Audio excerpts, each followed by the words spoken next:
day that I know you're all going to get so much out of. So now it's time to get a regulator's update, and I'm going to introduce Brad Parker from WorkSafe Tasmania. Now, Brad is Acting Executive Director of WorkSafe Tasmania and is also the WHS Regulator of Tasmania.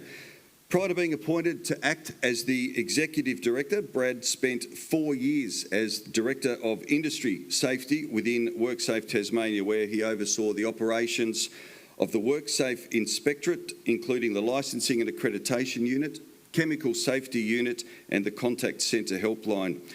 Brad spent 20 years working in injury prevention, performing various roles responsible for work, health and safety across a range of industry sectors. He spent over 15 years in workers' compensation and managing the operation of the Tasmanian Workers Compensation Scheme. And he's also managed the Tasmanian Asbestos Compensation Scheme. Brad's held a range of engineering positions within the mining sector as well, and holds various tertiary qualifications in engineering, health and safety and public sector management. So here to provide with a regulator's update, would you please put your hands together for Brad Parker.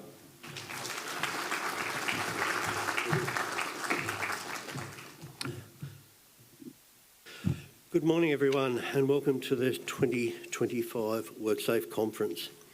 As the Work Health and Safety Regulator in Tasmania, it is truly a privilege to stand before a room full of people who share the same unwavering commitment that I do, keeping people safe while they're at work.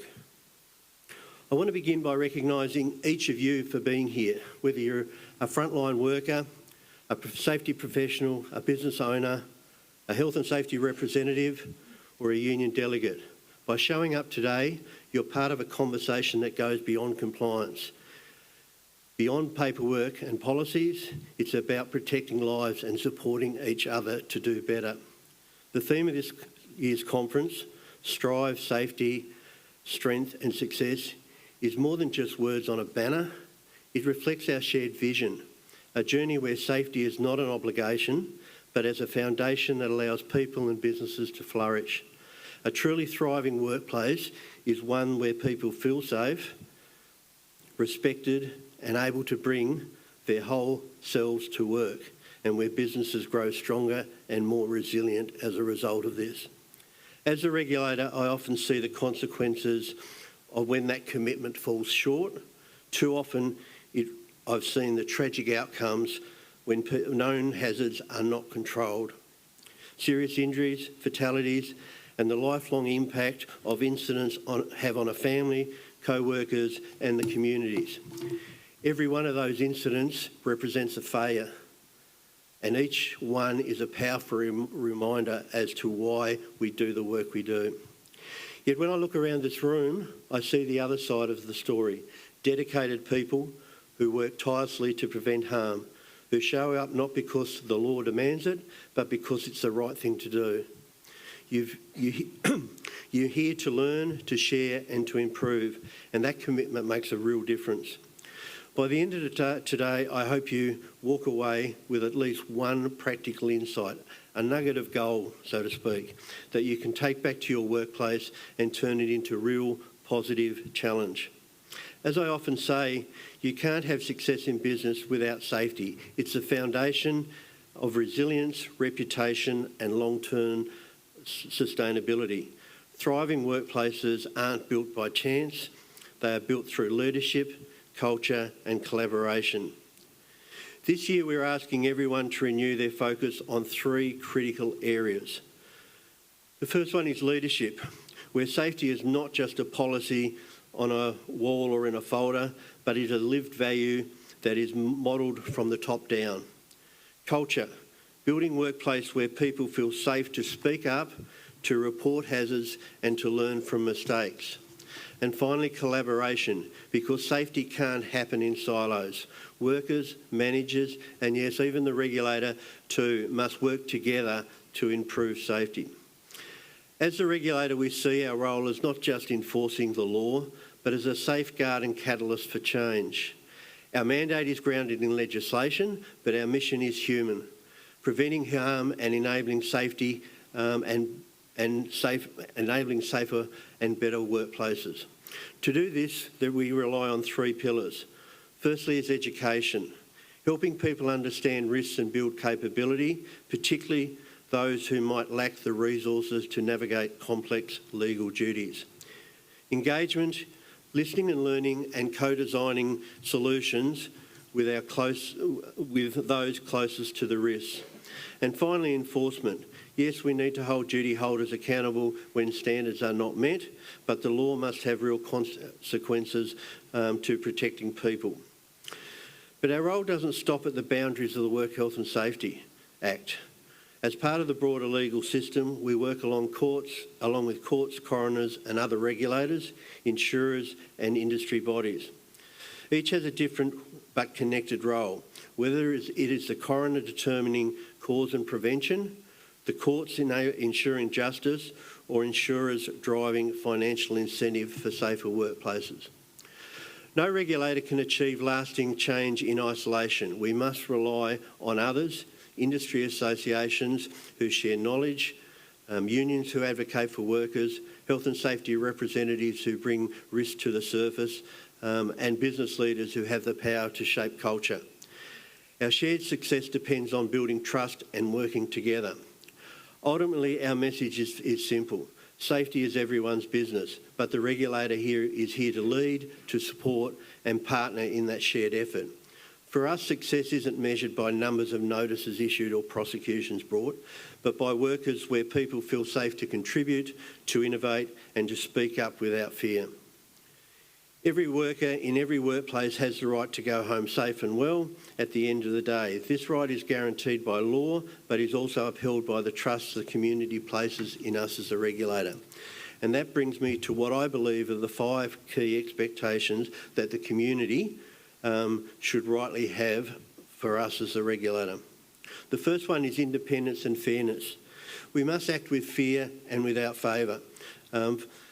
Guided by evidence and the law, not by pressure, politics or popularity. Fairness doesn't mean everyone will always agree with the decisions we make, but it does mean our decisions must be transparent, explainable and open to scrutiny. Consistency and clarity. The law should be applied predictably so businesses know what is expected of them.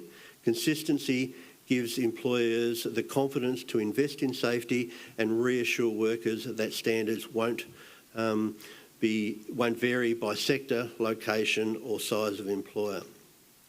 Engagement and listening. Regulation can't happen effectively by standing behind a desk alone.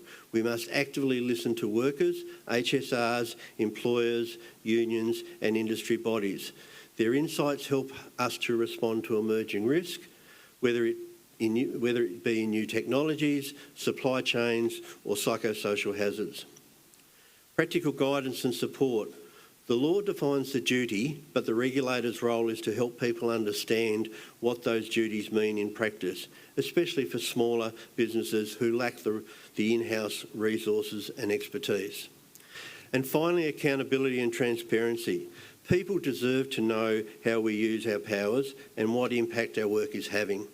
But ultimately, it's not about the process, it's about preventing harm and saving lives. Meeting these expectations isn't just about good governance, it's about making a real difference. We can't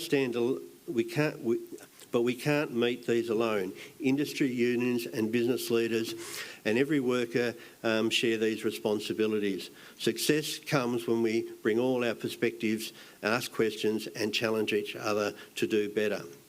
I encourage you to hold us to account, ask tough questions, share your experiences and tell us what's working and what's not. Because a regulator that listens, adapts and learns is one that truly serves the people it is here to protect. I'll be honest, we don't always get it right and we will probably not get it right moving forward all the time. But together, by staying open, by sharing knowledge and by learning from each other, we can build workplaces where safety isn't just ticking a box, but a core part of what we do and who we are. At its heart, safety is about people. It's about making sure everyone finishes the day in the same or better condition than when they started. And beyond that, it's about creating workplaces where people can do their best work free of fear, harm or fatigue. In closing, to truly thrive, safety must move from being seen as a cost or a compliance exercise to being recognised as an investment in people, building success and community wellbeing. Let's commit to creating not only safer workplaces but stronger ones. Let's celebrate progress by keep challenging others, ourselves and others to learn and improve. And let's build a future where every worker in every industry can grow and achieve and truly thrive. Because thriving workplaces aren't just compliant workplaces, they're places where people feel respected, valued and empowered. And that's when businesses succeed, innovation flourishes and communities prosper. Thank you for your dedication. Thank you for your partnership in this vital work, and please enjoy the conference for the rest of the day.